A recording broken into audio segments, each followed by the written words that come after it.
Well, Caesar, welcome back to the podcast, man. Thanks for hopping back on for this consecutive episode. Nice little part two to last week. I feel very honored. Here I am, just back already, man. And I'm in a little different setting this week. I'm not. I was down in Florida, and I was in a condo or something. So this is my home environment here, my office. So Yeah, love it, love it. Yeah, so you're making podcast history. I've never had a guest on back to back like this. So, yeah, you wow, should I'm you should very you should honored, feel my very friend. honored. Yeah, on our illustrious podcast. So if you have not listened to episode 91 yet, with Caesar, we talked about a perspective of living missionally, and we talked about the context of why it's necessary, how you begin to think about getting there. And throughout our conversation from last week, we talked about rhythms and how rhythms dictate our lives, our routines, and they have a heavy impact on our perspective on what we're doing. And then, of course, you weigh in things like comfort and tradition and things that just, are within our realm of like, I feel like I have enough time to do this. I'm just going to do this. If you tell me to do this, I can't do it. I can't think about that. And so last week we kind of set up what's the mindset and what are the pros of actually fleshing this out. And when we talked about it, you mentioned 6 rhythms that people can latch onto and have kind of as a foundational place for them to live out this missional perspective. And so we're going to spend this episode breaking down those 6 rhythms. Do you want to set them up a little bit before we start going through them, or do you just want to Yeah, I tackle think them? I think I Yeah. will, and then maybe some of this will overlap a little bit of what we said in last episode, but Yeah. I don't think Yeah. too much. Okay. So, like you were just sharing, Jeff, everybody seems way too busy for disciple making, or really Mhm. even how do I integrate my faith into normal everyday life? Right. That takes a whole lot of intentionality. But since I'm so busy, da da da da.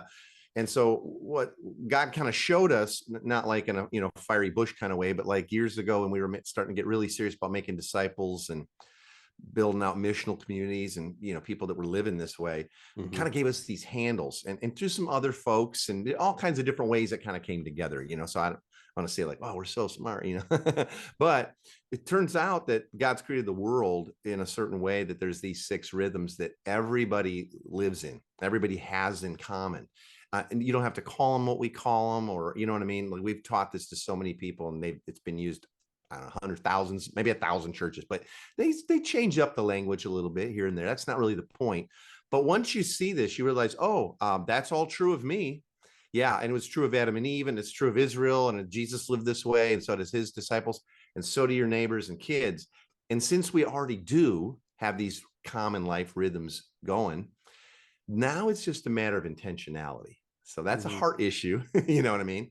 And that's a matter of believing and living out of our identity, what God says is true of us as his kids, as part of a family, as sent ones. Jesus says, as I was sent, so I send you. We talked a bit about that last episode.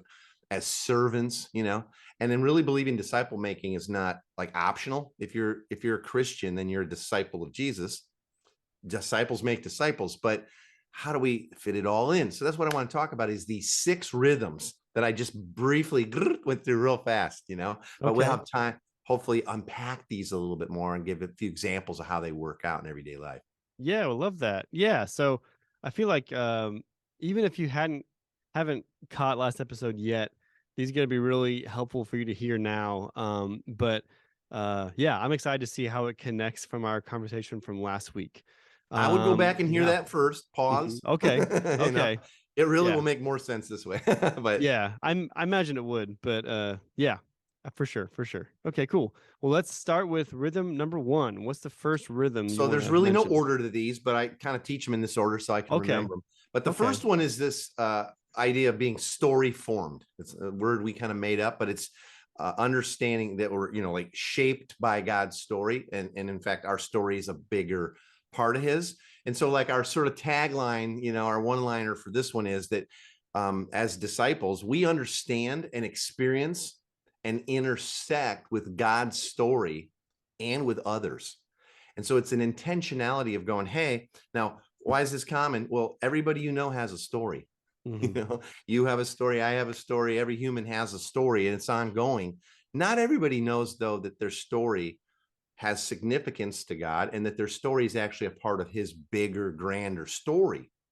And so what we have said is, hey, what if we were intentionally get to know the story of God, and we Mm. teach the story of God? In fact, I can give your listeners some free resources to be able to download full story sets with the dialogue questions all worked in there. And we have a story of God set for kids. So do that at your dinner table, like once a week, a special dinner, like family dinner night or something. But this idea of getting to know God's story as a story. Now, that's different than just going, hey, I know a lot about the Bible, but do you know how it all connects together, and who God is, and what he says is true of you now because of Christ, and how we get to live? All that stuff changes as we get to know the story. We teach story in community like it's really a big deal, and we teach it like everywhere we get to.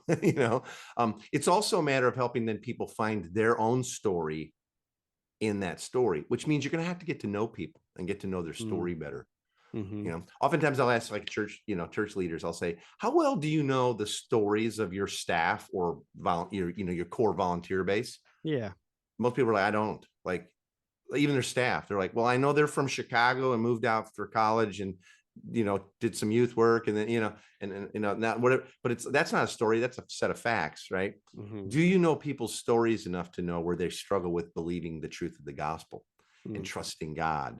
And then can you take them to a point of the story where you go, but look how God is, and look how he treats these people even after they sinned, or even when they didn't trust him, or when they were far from him, or they middle fingered God, or and so Mm-hmm. getting to know God's story enough, and then taking the time to ask people, hey, what's your story? And then, like, for us, because we kind of see ourselves as missionaries in a neighborhood or in a city, do you know the story of the culture well enough to know, like, what are the barriers to the gospel, Mm. stuff like that? Yeah.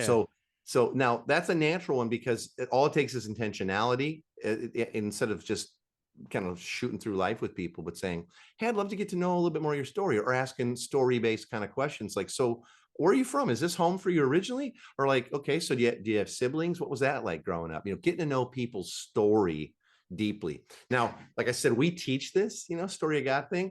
When we first got out to Tacoma here and started these communities, like this, we found a cafe. And I don't think I told this story on the last thing, but we found a cafe that allowed us to come in and do a storytelling night. And we just said, hey, it's storytelling night. Bring a story, bring a friend. And hosted by Caesar. That's all it said. It was really cheeky, a little day glow hippie poster.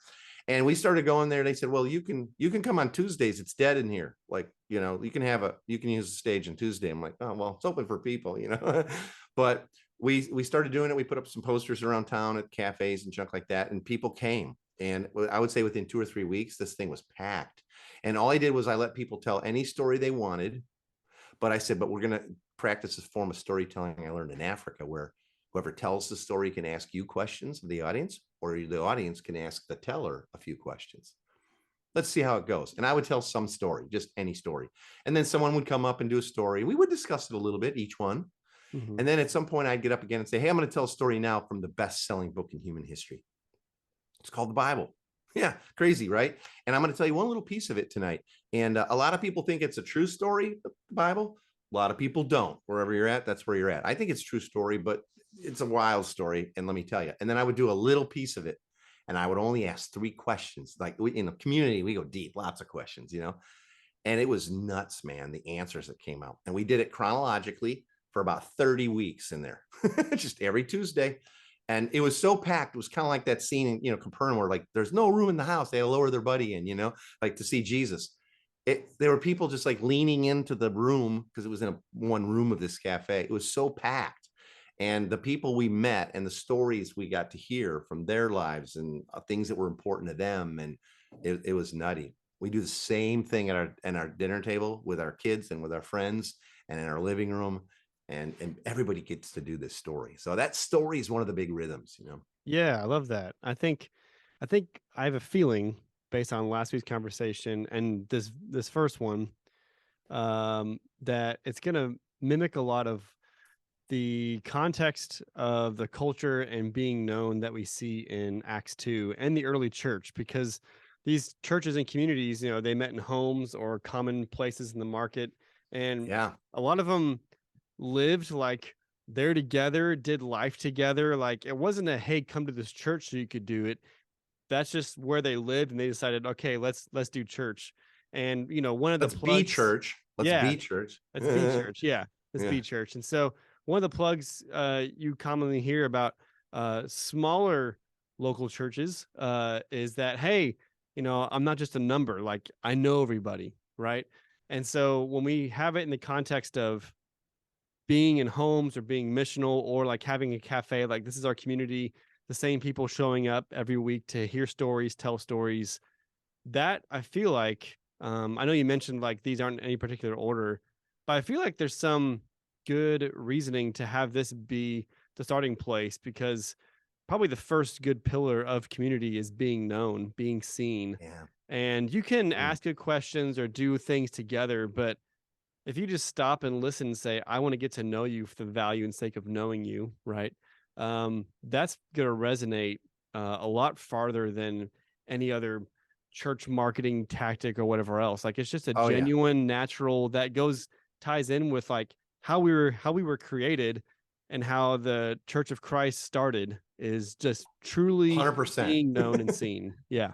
And Yeah. I think that was the heart behind these 6 rhythms. Was we wanted to have handles Hmm. for ourselves and for the Yeah. folks that we were discipling, and then we wanted it to be reproducible very easily.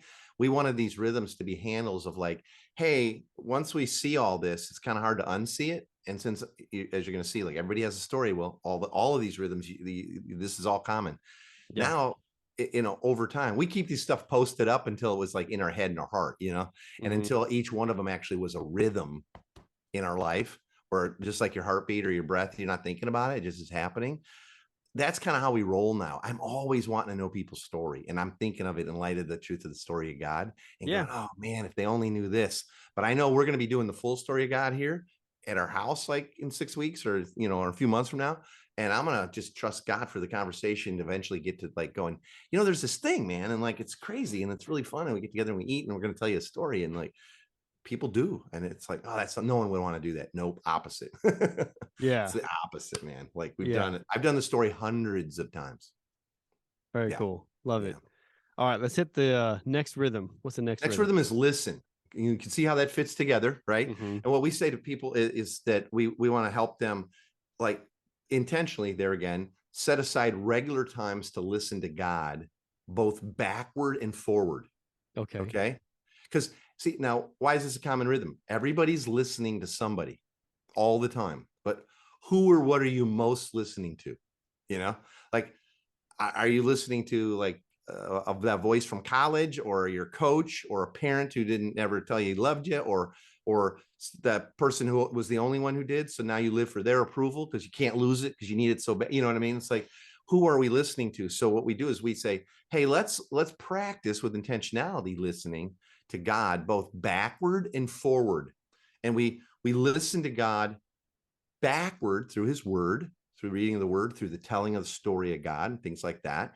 And we listen forward through prayer, right? And community, and really asking the Spirit to talk. Now, let me ask you a question. In your own prayer life, like we're just getting to know each other still, but be honest, who does most of the talking when you set aside time to pray?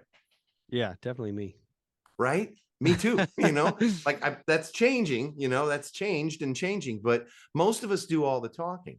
But what if we said, okay, to add to whatever your prayer cycle is, or life, or whatever, of intentionality, 10 minutes a day that you're just going to listen to God.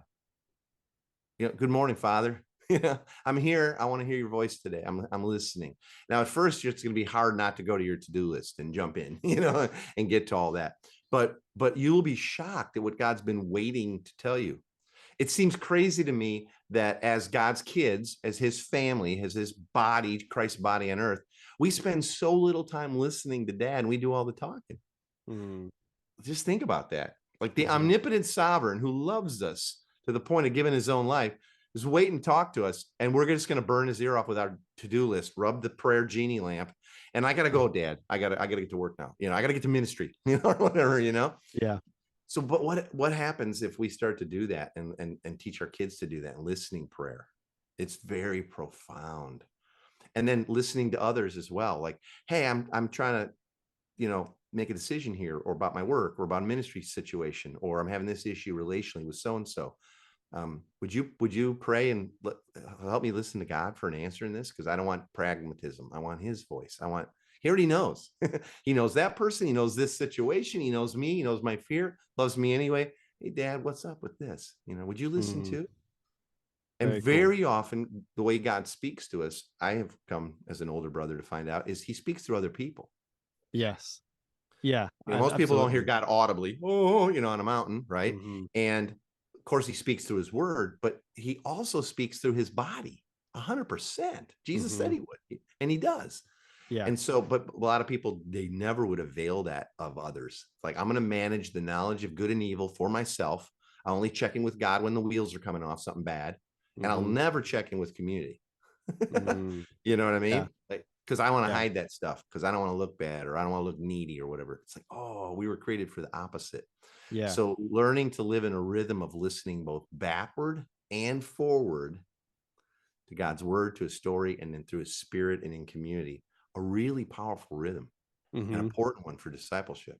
Absolutely. Yeah. That description at the end, the more cynical, closed off. It's sad how many of those components, or all those components, are present in a lot of current day believers. And whether it's just burnout, whether it's hurt, whether it's just comfort, it's closing yourself off to community really does physically, biologically, emotionally, spiritually close yourself off to how God created us. And Yeah. then talking about how God speaks through community, you know, one of the most, not even one, probably the most important spiritual thing I did and participated in as a middle schooler was Henry Blackaby's Experiencing God, and Yeah. going through that with our youth group and having like, oh, like, yeah, God works in His people and through them and through my circumstances, why He's placed me here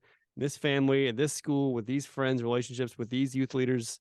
you know there's a reason. And that just totally shifted my whole perspective on like how to see God at work as a middle schooler.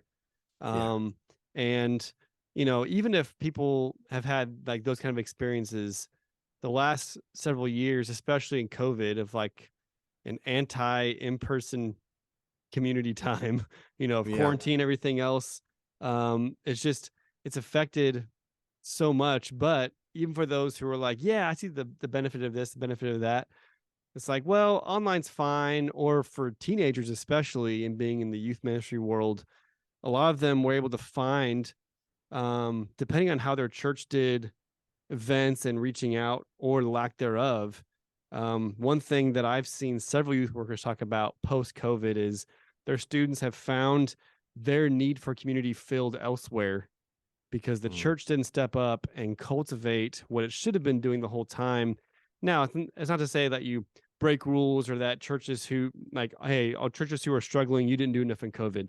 I'm not saying that at all. I'm just saying, I don't hear like, you say it's that. a big perspective, it's a big reality check, and then thinking about just the minds of our developing students and how they approach community, and being able to, yes, be seen and tell stories, but then listen. I love the backward and forward intentionality of what you said, because it's truly a 360-degree onward process of humility to be able to have on the forefront, not, oh yeah, I've been talking for half an hour, or I always talk here. You have to be thinking about actively listening well and like being Right. attentive to those people. Yeah. And there's a humility in listening, to Yeah, slow down and listen, and not listen just so you can get your answer in exactly. with people or God. There's Yep. a humility in that, which is Mm-hmm. so Christ-like. Now, some people are thinking, yeah, but I don't trust people enough to like actually go to them and ask this. If Yep. you knew their story though, and they knew a little bit more of yours, that's what binds us. You ever hung out in community with somebody who's maybe that EGR, or like it's not your favorite person, and then you hear their story and you go, oh my gosh, I love this guy. I can't, he's doing great. I thought he was kind of a knucklehead, like he's doing amazing given all that, and it changes your relationship. So you see how those go together. You got to Yeah. listen to people. Mm-hmm. Yeah, absolutely, man. All right. Definitely We gotta better get listen. going. All right. Yeah. All What's our right. third one? Third one is celebrate.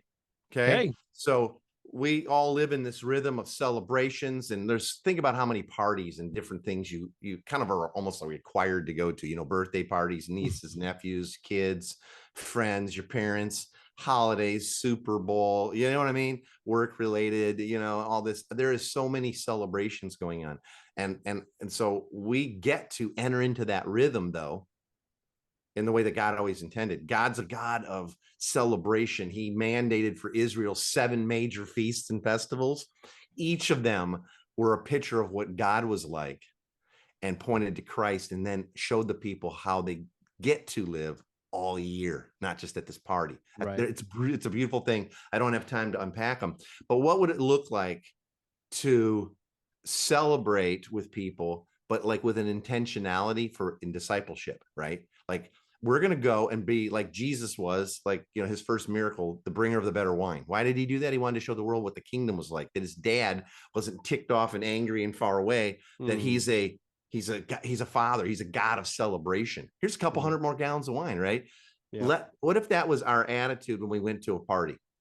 Hey, we're going to bring like the shrimp platter, not the bag of Doritos that I ate half of on the way over here, and then single guys all jump the line, you know what I mean? And like totally load up and like, look back there, like prorate some of that, like ration this a little, but what if we went saying, how can I make people see the generosity of the Father? And how can I live as a servant? So we're going to stick around. We're going to help. It's not like, listen, man, we're here an hour, we're out of here. Like, it's not an obligation. It's an opportunity to enter into those celebrations and be the bringer of the better, wine, or whatever, sure.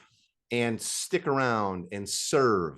We have missional communities that are, focused on all kinds of different people. And like, I can remember like guys and gals who were, making disciples of college students and living near campus. They'd get invited to all those frat parties. They'd go. They couldn't party like they were doing. They didn't want to do that, but they would go and they'd bring food, because all they got is like beer pong and, tappers going all night. They'd bring food. They'd take out garbage. They'd sweep up. They'd walk people back to their dorms, sometimes hold their hair, like check in on them the next day, bring them a little breakfast, like they lived as servants, but they entered into that rhythm that's already existing. You're going anyway, with a new sort of gospel intentionality. Yeah. I love that, man. I love the celebration aspect. I think when it comes to, this the mundane, especially like the big exciting things in our lives, but with teenagers, with family, with friends, celebrating is a big deal that, I think as followers of Jesus, we need to do well and show others maybe who don't follow Jesus that we can be involved. And I love that example that you gave. Because I think youth leaders who are listening, thinking about, man, I have seniors and they're going off to college, and I'm a little worried about them. Their parents are worried about them. They're wondering, am I going to fit in? And that's just one example of how you can like be present, listen, gain relationships, but be able to like, be intentional about why you're there, and not to just be there and stand around like a hall monitor or a chaperone, but really just to actually celebrate and hang out with people, and get to know their story, get to know the listen to what's story, going on, listen, see how they all fit together. Yeah, meet them right where they're at. I Yeah. love that. I love that. I think Christians should be known as the most celebratory people in every city. Amen. Think about that. I'm down for I mean, that. do we have something to celebrate? Like eternal life, forgiven, you know what I mean? Right? Yeah. One with Christ. Come on. We should be known. People should be like, I don't know if I believe everything these people believe, but you want to get invited to their parties because, man, they run deep and it's fun. Yeah. Man. Like, I'd be okay with that MO for sure. That was our rep. And when here in Tacoma, the churches we were planning, we were known as the party church. Seriously. Woo! Bring it, man. Like, I'll take it, Yeah, I'll take that. All right. The next rhythm, I'm going to move this on. The next one is eat. Okay. Hey, so check, done. Okay. But think about it. We all live in a rhythm of eating. How many meals a week do we all averagely eat? 21, 28, right? There's all those opportunities. You're doing it anyway. Everybody you know is doing it. So like with our people we disciple and coach, we're like, hey, what if you were to pick, start with 1 meal a week, but what if you were to pick 3 meals in a week that you're going to just have with a not yet believing friend or someone you're discipling, and like, so, and I'm not saying 3 dinner parties, but like What if you said, hey, I'm going to, one day a week, I'm going to go out to breakfast or coffee with somebody, like just intentionally. And I'm going to ask God and listen for who it should be. Oh, that's easy. I don't even have to wonder, like I'll just ask God. And then maybe you're going to take somebody out to lunch instead of just, I always eat with my same buddy, or I always eat at my desk, so, or whatever. Yeah. Like once a week, man, once a week, I'm going to have a lunch and I'm going to try to get to know someone's story a little better. And I'm going to listen through one ear for the spirit, to speak. Right. And then maybe one night a week, we're just going to host like an open table kind of thing. So Yeah. anybody I run into, neighbors, I get to invite them, like, hey, like last night we did Taco Tuesday. Some family, some friends, some people of peace. Very easy. We're not trying to close the deal. No one left with green booklets in their hands. You know what I mean? It's like just fun, man. We had Yeah. so much fun. So pick them. I'd say start with one. Pick a meal, and start saying, hey, once a week, we're going to open up our table just to get to know people's story, to show them generosity so they can experience some grace. The brightest spot of their week. Yeah. Right? Easy. You're doing it anyway. You're eating anyway. It's Yeah. just a matter of loving people enough. Okay. Yeah. Eat. That's good. I love I think it makes sense to start out with like what's reasonable. Because you have all these meals. What's one time this week I can do this? And then think about with your family or people you invite to your house, or with teenagers, their friends coming over. And then building out from there creates familiarity, creates rhythm. Yeah. And Yeah. when you get to know people's stories and listen and they feel affirmed and known and seen, then that will build out. That's great. It's life changing. And I would encourage people to do it as a predictable pattern, meaning don't just do it once in a while. Remember that time we had people over for 4th of July? That was cool. We Uh-huh. should, Right. like Yeah. pick a night of the week. Say, hey, we, Yeah. we eat every Thursday anyway. Like that's our night, Consistency. Yep. whatever Consistency. works for you. So you'll sustain it and go like, and I don't know who's showing up. Like, like my wife made enough tacos stuff last night for 1,000,000 people. Yeah, there's some left over. Guess what we're having for dinner? It's like, Yeah. it's Yeah. okay. Right. It's okay. So, all right. The next rhythm is bless. We've been Okay. blessed to be a blessing. Just think about all the blessings that God has poured into our lives. I mean, really, probably anybody listening to this podcast is probably living in the 1%. You know what I mean? Like you're sleeping sheltered, you're eating every day, you got clothing, you probably got more clothes than you know what I mean, shoes than we need, all that kind of stuff. But what would it look like to intentionally then live as, blessed to be a blessing, right? Like here's how we break it down. We say, look for 3 people a week to bless with through either words, actions, or a gift. So there again, you're interacting with all these people. Maybe you're hearing their story and you're like, what would bless them? Or, man, I want to encourage that person very specifically with a word gift or an action gift, like serve them, help them out with something. Hey, you were telling me you're moving this weekend. You got enough people? I got a pickup truck, or my brother does, or, or Mhm. whatever, like there's I could, if we had the time, I could tell you 1,000 stories of how we've been able to serve people, bless people. Word, action, or gift. A little small gift, taking somebody's a meal, some brownies. Hey, I noticed that, the other day your can opener sucks. We got this new fangled dangled one. It's like, it's crazy. We love it to head to death. I got you one, just whatever. If a group of people living in a neighborhood with intentionality all started blessing 3 people a week, let's say there's a dozen of y'all, and you start blessing people, word, action, or gift, pray, ask God, but he'll tell you Mhm. who. 36 blessings going on in your neighborhood a week, just in rhythm. You think people notice? Think they'd want to hang out with you? Yeah. Think they'd want to come to your open table, your fire pit, your, s'mores night, your taco Tuesday? Yeah, absolutely. And then you're a good listener. You're getting to know their story. See how this all fits together? Hmm. You're eating anyway. You've been given so much stuff. Share some of it, man. Yeah. Time, words. None of that can cost us anything. Yeah. Very cool. I love that. All right. That's good. What's our last rhythm? The last rhythm is a kind of made up word. It's recreate. We call it recreate. It's 2 words pushed together: rest, and out of our rest we create. Okay, so Okay. we don't rest from work. We work from rest.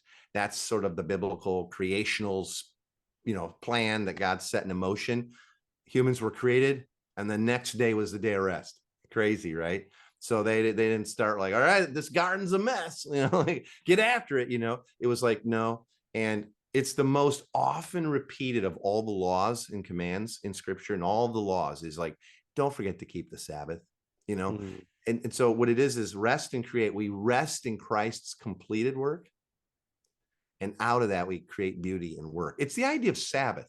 We called it that because we wanted it to sound more playful and fun, and we wanted it to be connected deeper to the gospel. Hey, out of resting in what Christ has completed, that you don't have to earn his love or provision or affection, out of that, go to work, but not to earn or prove yourself or get a title or get everybody's attaboy, because you got the attaboy that counts, God's, Yeah. he loves you. What would life be like to set aside in rhythm a little bit of time to reconnect deeply with God, to rest, focus on, oh, God is so good to us. Look at all these blessings, and out of that, then you work and provide for others and for yourself, and generosity and all that. It's life changing.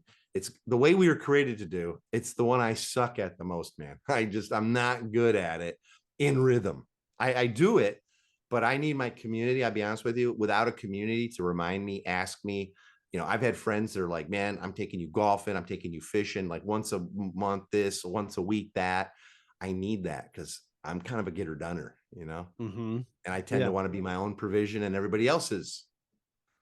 But Yeah. that's not how we were created, man. We were created to work from rest. So recreate is this idea, rest in Christ's completed work. And from that freedom, then go ahead and create and work and provide and all that.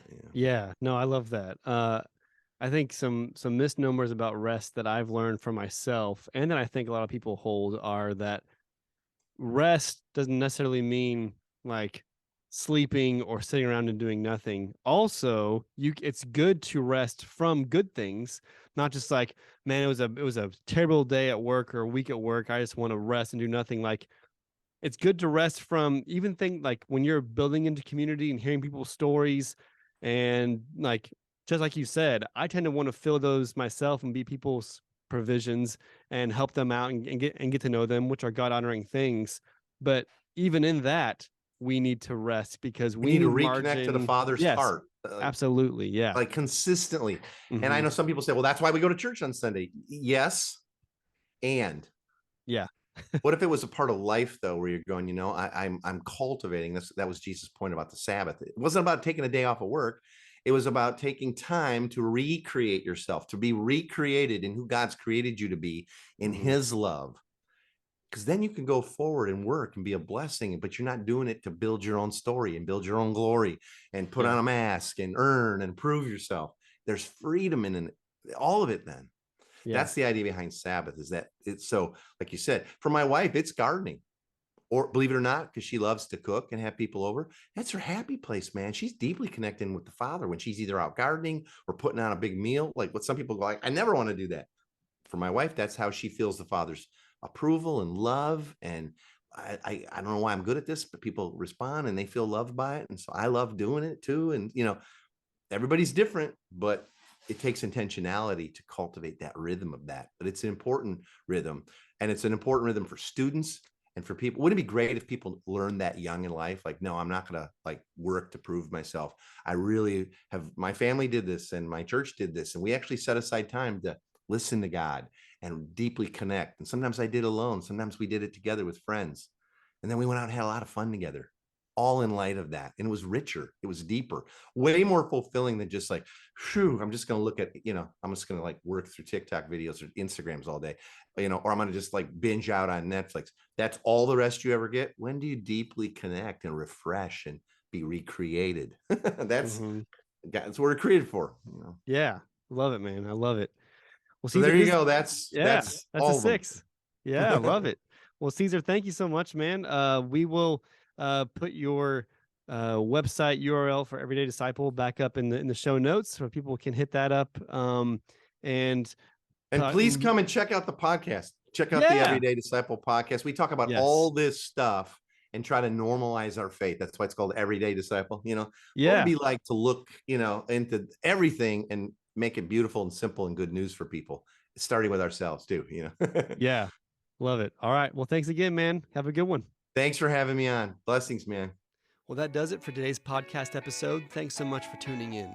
If you haven't already, please like this video and subscribe to this YouTube channel so you can have a heads up about when we have new content. Also, if you ever listen to podcasts in the car or somewhere else, please follow us on your podcast player of choice. We are on every single one of them. If you haven't already, please check out our website, youthministrymaverick.com. There you can see a comprehensive list of our guests, their bio information, a list of ministries that can help you in your own ministry, some articles I've written, and a store where you can get some podcast merchandise. Also, we have a big ask.